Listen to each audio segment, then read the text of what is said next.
let's talk about what's going on out there in Ilhan Omar's territory. So in the summer of 2020, there was a first round NBA draft pick who was marching in protest, supporting George Floyd and fighting for change. Well, now he's running for Congress with the support of Steve Bannon on the GOP ticket.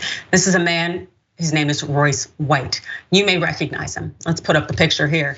If you recall, his time in the NBA was short-lived due to mental health issues. And well, despite never having voted before, it seems, White is running as a Republican in the Democratic stronghold that is Minneapolis's 5th district. That's where Ilhan Omar is essentially holding court.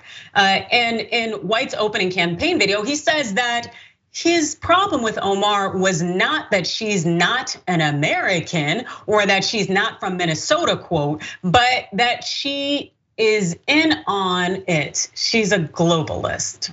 Yeah, well, White is somewhat of a fascinating case study, it seems here, because this is what we know. On one hand, he fought what a friend referred to as institutional injustice and trying in vain to get the NBA to institute more progressive mental health policies. He also led protests against police brutality in the wake of George Floyd's murder in his hometown of Minneapolis. But then we see on the other hand that he's embraced conspiracy theories ranging from the origins of the coronavirus to the integrity of the 2020 presidential election and satanic influences in the federal government.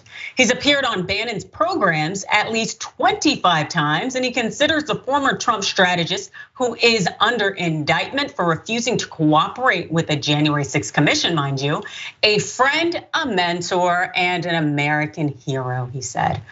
Now, White has dismissed gender fluidity as patently insane, he calls it, despite ample research to the contrary. In an interview with the Post, he went further, saying that the glorification of the church of LGBTQ is having a pervasive effect on society, mirroring a recent resurgence of homophobic and transphobic rhetoric on the right. I'm opposed to us using public school and tax dollars to teach homosexual ideology or LGBTQ ideology, he said. Absolutely, absolutely, especially as it pertains to young Black men in public schools. It's offensive and it's dangerous. This is really interesting how White went from being completely on the left and fighting for injustice and change to embracing the GOP's rhetoric and pushing it to the detriment of other marginalized groups. But according to the Washington Post, while White is quite radicalized, when a friend started sharing him clips of Steve Bannon's show is when things changed to that radicalization. White soon started tuning in daily to Bannon's War Room, which became a primary source for 2020 election misinformation and coronavirus conspiracies before being banned by YouTube. White asked his friend to connect him with Bannon, which I'm sure he did. Now, I will definitely say that there are quote unquote friends of White out there who know his mental health past and also what he has done. And so they have also spoken out, but they did so on conditions of anonymity.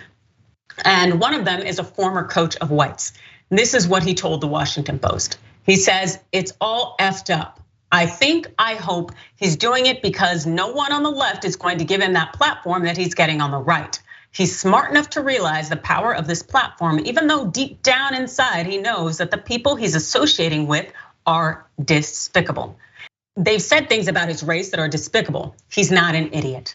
That was an anonymous former coach of White who is somewhat baffled by why White is cuddling up to Steve Bannon and the rest of the GOP who have done nothing but disparage individuals who look like him and fight for things that White has always been against. So it makes you wonder what is going on. And knowing White's mental health issues of the past, I wouldn't be surprised if he's been indoctrinated by this kind of Fox News rhetoric and these lies and is latched onto them. I really don't know if this is something that he's doing because he simply wants the platform and the right is willing to give to him. It just doesn't seem logical to me for one to completely flip to the other side, especially when they're not getting paid those big bucks like individuals at Fox News are getting paid. Kyla, what do you think? No, it's just, I'm also confused, and it makes me really just question if he ever really believed anything else he said before. With his friend's statements too, that kind of just serves like if he knows what he's doing, then like bro, you're just as despicable as those people that you are calling despicable. Like, how do you go from fighting oppression to siding with the oppressor? It's not serving any higher purpose. It's not going to like progress your community or yourself. All you're gonna do is be looking back 3 years from now when you are now in obscurity. No one knows who you are anymore, and you're gonna be like, "What the heck was I doing?" And so yeah, and I'm definitely disappointed. And it's just like, why does the Republican Party keep like pushing these athletes at us? Like we're gonna vote for them. Like they are like the Herschel Walker is like, no, like we don't want them. Let them go back to wherever they were from, and let us keep fighting for progress. Like no, it's the tap dancing and the jiving is enough for me. No, I absolutely agree. And it's incredibly sad because you see individuals like him doing one thing and then flipping the other side. And to some extent, I get it when I see these Fox Newsers or whatever do that because they're just going to the highest bidder. They, their character, their principles, they're a moving target for dollar signs. That's cool, do you? But individuals who don't necessarily seem to have that same kind of angle, it does make you wonder what is going on, which is why I wanna guess maybe there's some mental health issue here. At the same time, that's extremely exploitative by the GOP to take advantage of people, but I don't wanna take away their agency and their autonomy. So they may know full well what they're doing, but I can't say it makes any damn sense. And I also can't say that it's even smart because where Royce White is fighting in this district, they haven't elected a member of the GOP to Congress, I think since 1960 or something, or 1980. It's just been a hell of a long time, and it was before I was born. So I don't think Omar is going to lose her spot at all to White. And so why is he doing this in terms of what are the long-term benefits? Steve Bannon and the rest of the GOP are just going to kick you to the side once they're done using you or once you are of no use to them. So it's like, what am I missing? I have no idea what I don't know if the Republicans are trying to dangle him in our faces as like the black electorate because he's a black man. He's also used to play in sports.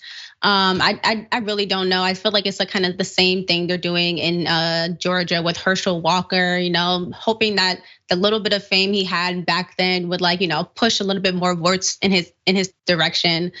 Yeah, it's unstrategic. It's not strategic at all. It's a joke. And it's incredibly disappointing that they are using him to again further push white supremacy and regression. No, I agree. And it almost makes me wonder if that's also Sage Steele's angle if she's gonna run for office. I don't know.